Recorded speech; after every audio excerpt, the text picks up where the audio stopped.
Without further ado, let's start with writing our first Python program. If you're watching this video on our teaching platform, start by identifying the code editor on the main lesson page right under the video player. If this is your first time using this tool, the code editor displays a welcome screen with this layout. Let's begin by creating our first Python project. Click on the Create Project button, enter hello-world as the name of the project, and press Enter or click on the Create Project button in the dialog window. Feel free to pause the video at any time if you need a few more seconds to complete each step. After the project is created, the code editor adopts a new project view.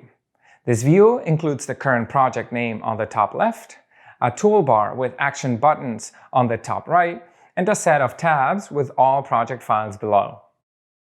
The project is automatically created with one single file named main.py, initially empty, where we can start typing our first Python program.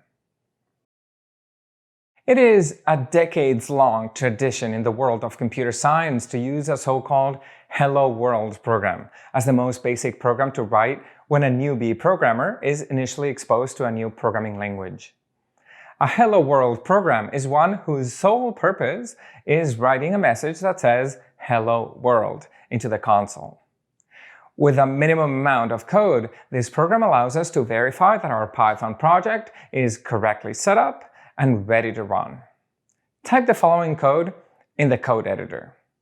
Print, open parentheses, single quote, hello, comma, space, world, exclamation mark, single quote, close parentheses. We can highlight the following syntactic features just from this simple line of code. First, we're using what's called the Python print function. A function can be roughly seen as a word, or to use a more precise term, an identifier, that instructs Python to perform a specific task. Function print is one of several built-in functions in Python, and its purpose is writing a message into the console. Functions typically expect what we call input arguments, that is, additional information needed for the function to complete its task. Input arguments are passed to a function using parentheses. In our program, the print function takes one argument, which is the text that we want to print. Text in Python is represented with sequences of characters called strings.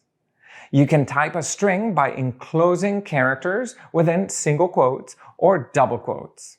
Which option you choose doesn't matter as long as you use the same option on both ends of the string. In our code, you can see the Hello World string delimited by single quotes. Now that you understand the different parts of this simple code, let's run it. To run your program, you first need to save the file by clicking on the Save button in the toolbar. A little orange dot is shown next to the file name if that file is modified, and you should see it disappear as soon as you save it. Then click on the Run button in the toolbar.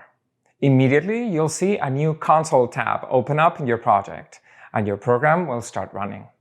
The console starts by displaying some information messages in green, which show you the progress while preparing your program for execution.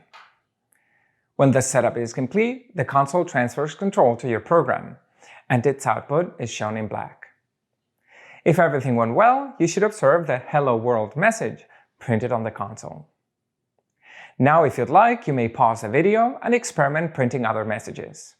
Observe that as you change the content of the string in the code, the message being printed on the console changes accordingly when you rerun your program.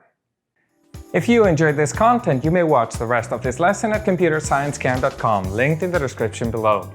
You'll be able to follow along with coding samples and problems in our embedded code editor. Drop your questions in the comment section below, and don't forget to like and subscribe to help support the channel. Thank you, and happy coding!